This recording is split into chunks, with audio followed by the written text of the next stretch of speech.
Hai teman-teman, selamat datang di keluarga Ambon Batak. Ketemu lagi dengan aku Jusni Ambarita. Di video kali ini seperti yang sudah ada di judul, kita mau bahas tentang PHBS atau perilaku hidup bersih dan sehat, baik itu di rumah tangga maupun di 5 tatanan atau di tempat-tempat umum yang harus ber-PHBS. Jadi kegiatan PHBS ini adalah salah satu kegiatan preventif di puskesmas dan ini menjadi andalan juga karena kegiatan PHBS ini bisa mencegah banyak penyakit dan saling berhubungan dengan beberapa program lainnya. Jadi ikuti terus video ini, jangan di skip teman-teman.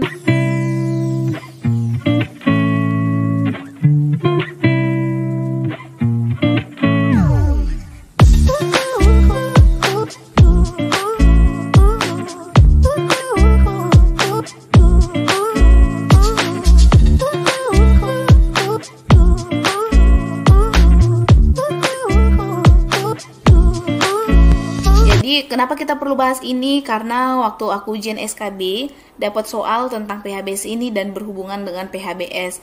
Perlu kita bahas tentang materinya karena cukup luas, jangan sampai yang ditanyakan untuk teman-teman di ujian SKB nanti di luar dari pertanyaan yang udah aku share nanti. Jadi siapa tahu yang ditanyakan tentang pengertiannya atau tujuan PHBS atau gimana contoh perilaku ber-PHBS atau 5 tatanan atau 10 indikator PHBS. Seperti biasa teman-teman, sebelum kita masuk ke contoh soal atau latihan soal dan pembahasannya, kita bahas dulu materinya. Jadi materi PHBS ini cukup luas. Please jangan di skip biar gak ada yang ketinggalan teman-teman atau gak ada yang terskip gitu teman-teman. Oke, langsung aja. Jadi pengertian PHBS dan PHBS rumah tangga. PHBS itu adalah sekumpulan perilaku yang dipraktikkan atas dasar kesadaran sebagai hasil pembelajaran yang menjadikan seseorang atau keluarga dapat menolong diri sendiri di bidang kesehatan dan berperan aktif dalam mewujudkan kesehatan masyarakat.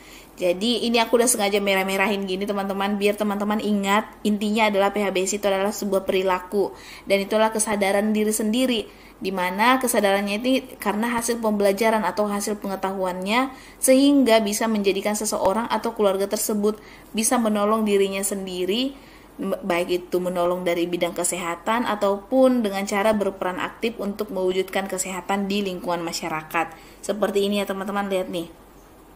Ini termasuk rumah sehat apa enggak? Ya, itu yang mau kita jelaskan di sini. Nah, perilaku PHBS ini teman-teman cukup luas seperti yang aku bilang di awal, saling berhubungan dengan program-program lain. Misalnya perilaku PHBS di bidang gizi bisa dilaksanakan berupa makanan dengan gizi seimbang. Kedua, minum tablet besi selama hamil. Ketiga, memberi bayi ASI eksklusif, yaitu bayi dari usia 0 sampai 6 bulan tanpa memberikan makanan ataupun minuman apapun ya teman-teman. Yang keempat, mengonsumsi garam beriodium. Kelima, memberi bayi dan balita kapsul vitamin A. Jadi ada programnya ini juga, kalau nggak salah di bulan Februari dan Agustus kalau nggak salah ya teman-teman. Ini program gizi lebih tahu. Terus PHBS di bidang KIA dan KB. Kegiatan yang bisa dilakukan di dalam bidang ini adalah memeriksakan kehamilan, persalinan ditolong oleh tenaga kesehatan. Ketiga, menimbang balita setiap bulan. Keempat, mengimunisasi lengkap bayi. Nah, untuk PHBS bidang kesehatan lingkungan, misalnya menghuni rumah sehat, punya persediaan air bersih, punya akses jamban, cuci tangan setelah BAB, memberantas jentik-jentik di bak-bak mandi, terus punya tempat sampah. Nah, untuk PHBS bidang pemeliharaan kesehatan, misalnya punya jaminan pemeliharaan kesehatan, aktif mengurus UKBM atau sebagai kader. Ketiga, memanfaatkan puskesmas atau sarana kesehatan. Nah, untuk PHBS bidang gaya hidup sehat, misalnya tidak merokok di dalam rumah, melakukan aktivitas fisik atau olahraga, makan sayur dan buah. Jadi teman-teman, PHBS ini berhubungan juga dengan germas dan cerdik. Nanti bakal aku bahas juga karena itu keluar juga soal ujian SKB keperawatan waktu pengalaman aku ya. Nah, yang keenam, PHBS bidang obat dan farmasi, misalnya memiliki tanaman obat keluarga, tidak menggunakan nabza, minum oralit jika diare, jauhkan anak dari bahan-bahan berbahaya. Nah, itu perilaku PHBS sesuai dengan bidangnya yang bisa teman-teman atau masyarakat lakukan. Seperti di awal yang aku jelaskan tadi teman-teman, bahwa PHBS ini bisa memecahkan banyak masalah Dan gara-gara PHBS ini, jika tidak melakukan perilaku hidup bersih dan sehat bisa mengakibatkan banyak masalah juga. Jadi teman-teman, setiap masalah kesehatan yang dipecahkan bisa menghasilkan PHBS. Misalnya masalah gizi, pemecahan masalahnya melalui PHBS gizi. Masalah KIA dan KB, proses pemecahan masalahnya dengan PHBS KIA dan KB. Masalah penyakit karena kesehatan lingkungan bisa dipecahkan dengan PHBS penyakit dan kesehatan lingkungan. Dan untuk masalah pemeliharaan kesehatan, proses pemecahan masalahnya PHBS pemeliharaan kesehatan juga. Jadi itu saling berhubungan teman-teman. Kalau misalnya teman-teman atau masyarakat tidak melakukan perilaku hidup bersih dan sehat secara baik, maka bisa menimbulkan masalah. Dan masalah yang terjadi bisa diselesaikan dengan PHBS. Nah, seperti ini ya teman-teman. Jadi saling berhubungan. Oke, sekarang kita masuk ke perilaku hidup bersih dan sehat atau PHBS di 5 tatanan. Jadi ada 5 tatanan PHBS, yaitu yang pertama PHBS rumah tangga, yang kedua PHBS sekolah, ketiga PHBS tempat-tempat umum, keempat PHBS tempat kerja, kelima PHBS institusi kesehatan. Jadi hafal ini teman-teman kalau ada 5 tatanan PHBS, yaitu yang ini. Kalau bisa dihafal dan dipahami. Oke, sekarang kita masuk ke PHBS di sekolah. PHBS di sekolah itu adalah upaya untuk memberdayakan siswa, guru, dan masyarakat di lingkungan sekolah agar tahu, mau, dan mampu mempraktikkan PHBS serta berperan aktif dalam mewujudkan sekolah ber-PHBS. Nah, ini contoh SKK PHBS di sekolah, yaitu atau syarat kecakapan khusus PHBS di sekolah, yaitu mencuci tangan dengan 6 langkah cuci tangan di air yang mengalir, dan menggunakan sabun dan gosok gigi. Ini contoh SKK PHBS di sekolah. Nah, ini ya syarat atau sekolah ber-PHBS itu pertama, mengkonsumsi jajanan sehat di warung atau kantin sekolah. Kedua, mencuci tangan dengan air bersih dan sabun. Ketiga, menggunakan jamban. Keempat, olahraga teratur di sekolah. Kelima, memberantas jentik di sekolah. Keenam, tidak merokok di sekolah. Ketujuh, menimbang berat badan dan tinggi badan 6 bulan sekali, ini minimalnya 6 bulan sekali. Kedelapan, membuang sampah pada tempatnya. Jadi ini ini penilaian atau SKK PHBS di sekolah ya teman-teman, ada 8 syaratnya. Nah, tatanan yang kedua yaitu PHBS di tempat-tempat umum. PHBS di tempat-tempat umum adalah upaya untuk memberdayakan masyarakat, pengunjung, dan pengelola tempat-tempat umum agar tahu mau dan mampu mempraktikkan PHBS serta berperan aktif dalam mewujudkan tempat-tempat umum ber-PHBS. Contoh SKK PHBS di tempat-tempat umum adalah menggunakan air bersih, menggunakan jamban, membuang sampah pada tempatnya, tidak merokok di tempat-tempat umum, memberantas jentik, dan yang keenam tidak meludah sembarangan. Ini SKK untuk tempat-tempat umum ber-PHBS. Yang ketiga, PHBS di tempat kerja. PHBS di tempat kerja adalah upaya untuk memberdayakan para pekerja dan pengelola tempat kerja agar tahu, mau, dan mampu mempraktikkan PHBS serta berperan aktif dalam mewujudkan tempat kerja ber-PHBS. Nah, SKK PHBS di tempat kerja seperti ini. Nah, apa aja SKK-nya? Yaitu mengkonsumsi makanan bergizi, kedua melakukan aktivitas fisik setiap hari, ketiga tidak merokok di tempat kerja, keempat menggunakan air bersih, kelima mencuci tangan dengan air bersih dan sabun, keenam memberantas jentik di tempat kerja, ketujuh menggunakan jamban, kedelapan membuang sampah pada tempatnya. Sekarang kita masuk ke tatanan kelima, yaitu PHBS di institusi kesehatan. PHBS di institusi kesehatan adalah upaya untuk memberdayakan pasien, masyarakat, pengunjung, dan petugas agar tahu, mau, dan mampu mempraktikkan PHBS serta berperan aktif dalam mewujudkan instansi kesehatan ber-PHBS. Jadi sasarannya adalah, ingat aja teman-teman untuk mengingat arti-artinya bahwa di instansi kesehatan itu adalah pasien, pengunjung, dan masyarakat. Misal kalau siswanya, gurunya, dan orang-orang di sekitar sekolah. Seperti itu untuk mengingat atau mudah menghafalnya. Oke, kembali lagi kita ke pembahasan. Kalau SKK PHBS di institusi kesehatan itu misalnya seperti ini, rajin olahraga ya, mencuci tangan. Jadi ini untuk SKK institusi kesehatan ber-PHBS, menggunakan air bersih, mencuci tangan dengan air bersih dan sabun, menggunakan jamban, membuang sampah pada tempatnya, tidak merokok di institusi kesehatan, memberantas jentik di institusi kesehatan, dan tidak meludah sembarangan. Nah, itu untuk 5 tatanan PHBS, teman-teman. Tadi di mana aja ya? Udah ada dijelaskan, teman-teman kalau bisa dihafal dan sasarannya siapa aja dan apa aja SKK-nya. Oke, sekarang kita masuk ke PHBS rumah tangga. PHBS di rumah tangga adalah upaya untuk memberdayakan anggota rumah tangga agar tahu, mau, dan mampu melaksanakan perilaku hidup bersih dan sehat, serta berperan aktif dalam gerakan kesehatan di masyarakat. PHBS di rumah tangga ini dilakukan untuk mencapai rumah tangga yang sehat dengan melakukan 10 PHBS di rumah tangga.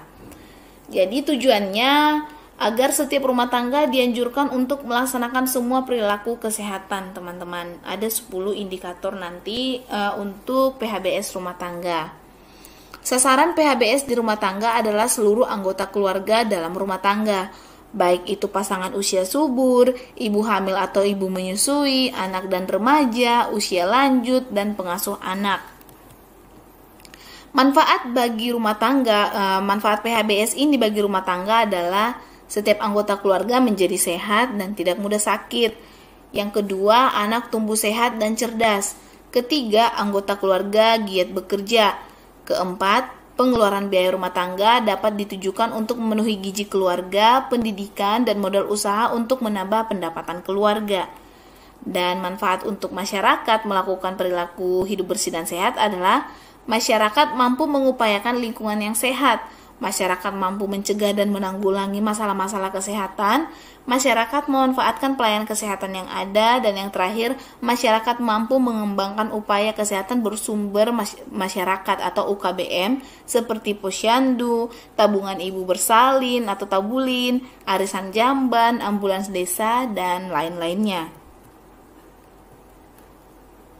Nah, PHBS rumah tangga itu tadi tujuannya adalah untuk memberdayakan anggota rumah tangga agar tahu dan mau dan mampu mempraktikkan PHBS serta berperan aktif dalam gerakan kesehatan di masyarakat. SKK PHBS di rumah tangga itu adalah, nah ini dia teman-teman, untuk SKK rumah tangga ber-PHBS atau rumah tangga ber-PHBS itu pertama, persalinan ditolong oleh nakes atau ditolong oleh tenaga kesehatan. Yang kedua, memberi bayi ASI eksklusif. Ketiga, menimbang balita setiap bulan. Keempat, menggunakan air bersih. Kelima, mencuci tangan dengan air bersih dan sabun. Keenam, menggunakan jamban. Ketujuh, memberantas jentik di rumah sekali seminggu. Ketujuh, memberantas jentik di rumah sekali seminggu. Kedelapan, makan sayur dan buah setiap hari. Kesembilan, melakukan aktivitas fisik setiap hari. Kesepuluh, tidak merokok di dalam rumah. Nah, itu untuk rumah tangga yang ber-PHBS. 10 perilaku hidup bersih dan sehat di rumah tangga. Jadi ada 10 teman-teman perilaku hidup bersih dan sehat di rumah tangga. Yang pertama tadi, persalinan ditolong oleh tenaga kesehatan. Mengapa setiap persalinan harus ditolong oleh nakes, teman-teman? Karena yang pertama, tenaga kesehatan merupakan orang yang sudah ahli dalam membantu persalinan, sehingga keselamatan ibu dan bayi lebih terjamin kalau ditolong oleh nakes persalinan masyarakat atau persalinan ibunya. Apabila terdapat kelainan dapat diketahui dengan segera ditolong atau dirujuk ke puskesmas maupun ke rumah sakit. Yang ketiga, persalinan yang ditolong oleh nakes menggunakan peralatan yang aman, bersih, dan steril sehingga mencegah terjadinya infeksi dan bahaya kesehatan lainnya. Nah, itu manfaat kalau persalinan ditolong oleh nakes, teman-teman. Indikator kedua yaitu memberi bayi ASI eksklusif. Bayi usia 0-6 bulan hanya diberi ASI saja tanpa memberikan tambahan makanan atau minuman lain. Jadi dikatakan bayi itu ASI eksklusif kalau tidak diberikan makanan ataupun minuman di luar dari ASI ketika usia 0-6 bulan. Ketiga yaitu menimbang bayi dan balita setiap bulan. Nah, menimbang bayi dan balita setiap bulan ini bukan hanya untuk ditimbang gitu aja, teman-teman, tapi dibawa posyandu. Nah, posyandu ini bertujuan untuk memantau pertumbuhan bayi dan balita setiap bulannya. Penimbangan bayi dan balita dilakukan setiap bulan mulai umur 1 bulan sampai 5 tahun di posyandu.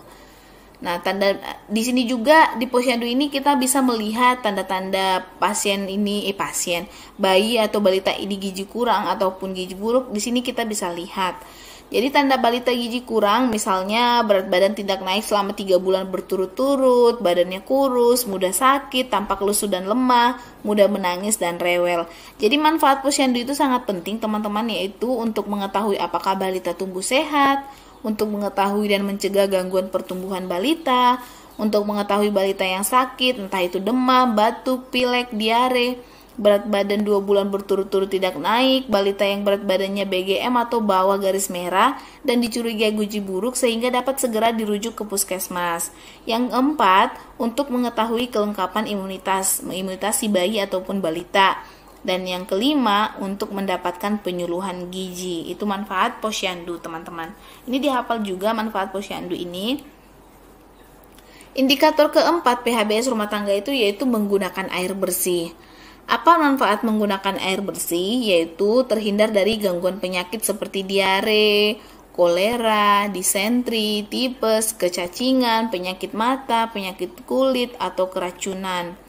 Jadi teman-teman, kalau teman-teman melakukan PHBS atau masyarakat melakukan PHBS ini banyak penyakit yang dicegah, yaitu penyakit-penyakit ini bisa dicegah dengan PHBS. Setiap anggota keluarga terpelihara kebersihan dirinya. Mengapa air bersih harus dimasak mendidih bila ingin diminum? Jadi, agar bakteri atau kuman yang ada di dalam air dapat mati pada suhu 100 derajat Celcius atau saat air mendidih. Jadi kalau misalnya teman-teman minum air yang belum dimasak, beresiko kita diare atau penyakit lainnya karena belum dimasak atau belum dimatikan kuman-kuman yang masih ada di dalam air tersebut. Nah, kuman itu atau kuman maupun bakteri itu mati bila dipanaskan di dalam suhu 100 derajat atau setara dengan air yang mendidih. Kelima, indikator PHBS rumah tangga itu adalah mencuci tangan dengan air bersih dan sabun.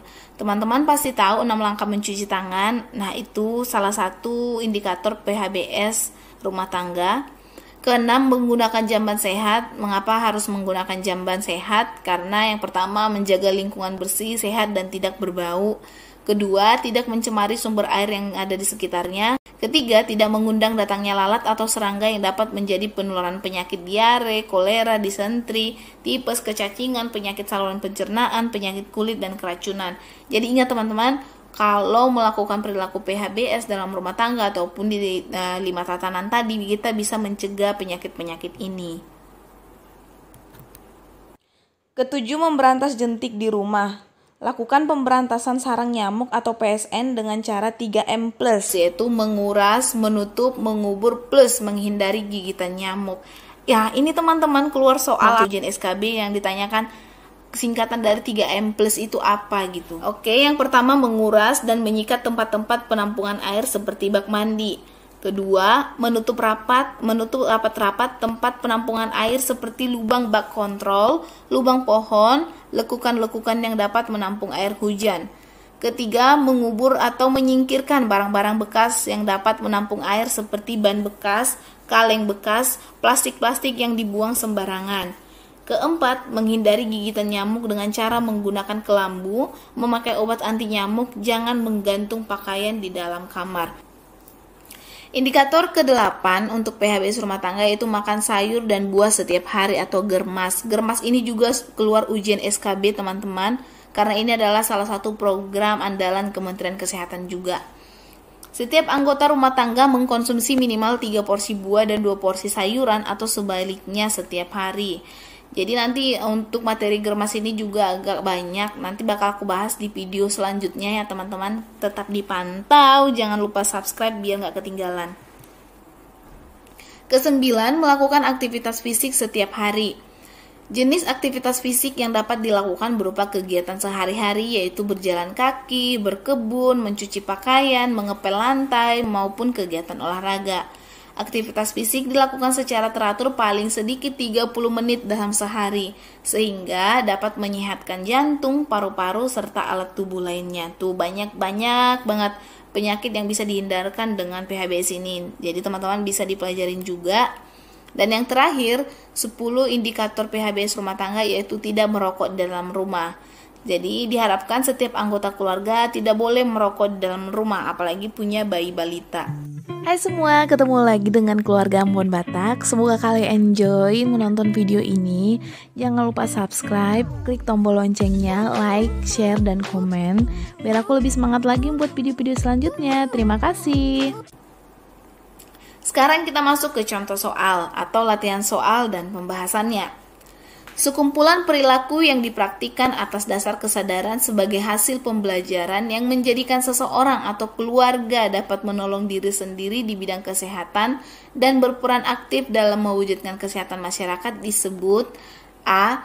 Germas, B. Indikator PHBS, C. PHBS rumah tangga, D. PHBS, E. Perilaku sehat. Jadi apa teman-teman? Nah tadi untuk membedakan pengertian PHBS itu adalah sasarannya saja. Oke, sudah dijawab. Jadi jawabannya adalah D. Itu pengertian dari perilaku hidup bersih dan sehat. Nah kalau dipikir-pikir teman-teman ya, kenapa nggak PHBS rumah tangga? Ya PHBS rumah tangga tadi kan sasarannya adalah keluarga, ibu hamil, ibu menyusui. Jadi yang membedakan adalah sasarannya. Jadi ini adalah jawabannya D, yaitu PHBS, makna dari PHBS. Kedua, berapa indikator PHBS di rumah tangga? Tadi kita udah bahas ya teman-teman. Pasti teman-teman udah ingat. A 6, B 7, C 8, D 9, E 10. Oke, langsung aja jawabannya adalah E. Jadi ada 10 indikator PHBS di rumah tangga teman-teman. Ketiga, di mana saja tatanan hidup bersih dan sehat? A. Rumah tangga dan sekolah, B. Tempat-tempat umum, C. Tempat kerja, D. Institusi kesehatan. Di mana tadi teman-teman? Ada 5 tatanan tadi. Oke, langsung aja jawabannya adalah E. Jadi semua jawaban benar. Tadi ada 5 tatanan yaitu rumah tangga, sekolah, tempat-tempat umum, tempat kerja, institusi kesehatan. Keempat, di bawah ini yang merupakan 10 perilaku hidup bersih dan sehat di rumah tangga. A. Persalinan ditolong oleh tenaga kesehatan. B. Memberantas penyakit tidak menular. C. Menimbang bayi dan balita setiap bulan. D. Tidak merokok dalam rumah. E. Menggunakan jamban sehat.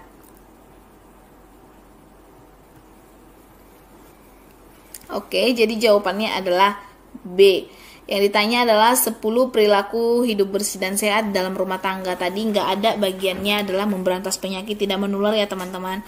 Tapi memberantas penyakit tidak menular itu bagian dari PHBS dalam artian jika melakukan perilaku hidup bersih dan sehat maka kita bisa menghindarkan beberapa penyakit. Tapi bukan salah satu dari 10 perilaku hidup bersih dan sehat dalam rumah tangga.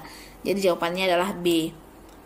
Kelima, ini yang terakhir teman-teman, aku ingetin sekali lagi, aku kasih waktu buat teman-teman untuk subscribe dan klik tombol loncengnya biar kalian gak ketinggalan di video selanjutnya. Oh ya teman-teman, sebelumnya teman-teman banyak kasih masukan jangan terlalu cepat untuk buat videonya. Jadi gini teman-teman, kalau misalnya biar lambat bisa teman-teman skip dulu atau ya bukan di skip, di apa sih namanya? Di-postkan, diistirahatkan untuk mengulang kembali karena ada beberapa teman yang masukannya juga jangan terlalu lambat gitu. Jadi tapi terima kasih buat masukan teman-teman. Oke, yang terakhir yang tidak termasuk dalam syarat kecakapan khusus PHBS di institusi kesehatan adalah tadi apa teman-teman? SKK PHBS di institusi kesehatan. A. Menimbang berat badan secara rutin untuk mencegah kelebihan berat badan. B. Menggunakan air bersih. C. Mencuci tangan dengan air bersih dan sabun. D. Menggunakan jamban. E. Membuang sampah pada tempatnya. Tadi apa teman-teman jawabannya? Sasarannya siapa untuk institusi kesehatan? Pasien atau pengunjung? Terus petugas kesehatan. E. Jawabannya adalah A. Jadi SKK untuk PHBS di institusi kesehatan tadi salah satunya membuang sampah pada tempatnya, iya benar, menggunakan jamban, mencuci tangan dengan air bersih dan sabun, benar, menggunakan air bersih, benar, tapi tidak ada menimbang berat badan secara rutin untuk mencegah kelebihan berat badan, nggak ada ya teman-teman. Maka jawabannya adalah A, karena yang ditanya adalah yang tidak termasuk. Oke teman-teman, sampai di sini dulu pertemuan kita kali ini. Bukan pertemuan sih, video kita kali ini. Di video selanjutnya aku bakal bahas lanjutan dari video ini tentang germas dan cerdik, karena itu program Kementerian Kesehatan. Dan ada masukan tentang stunting, memang aku bakal bahas tentang stunting juga, karena itu program Kementerian Kesehatan lagi gencar-gencarnya sekarang ini. Ditungguin aja teman-teman, semoga aku bisa membagi-bagi waktu untuk bisa segera mengupload video-video yang bermanfaat buat teman-teman semua. Terima kasih teman-teman sudah menonton, jangan lupa subscribe dan klik tombol loncengnya. Bye-bye, sampai ketemu di video selanjutnya.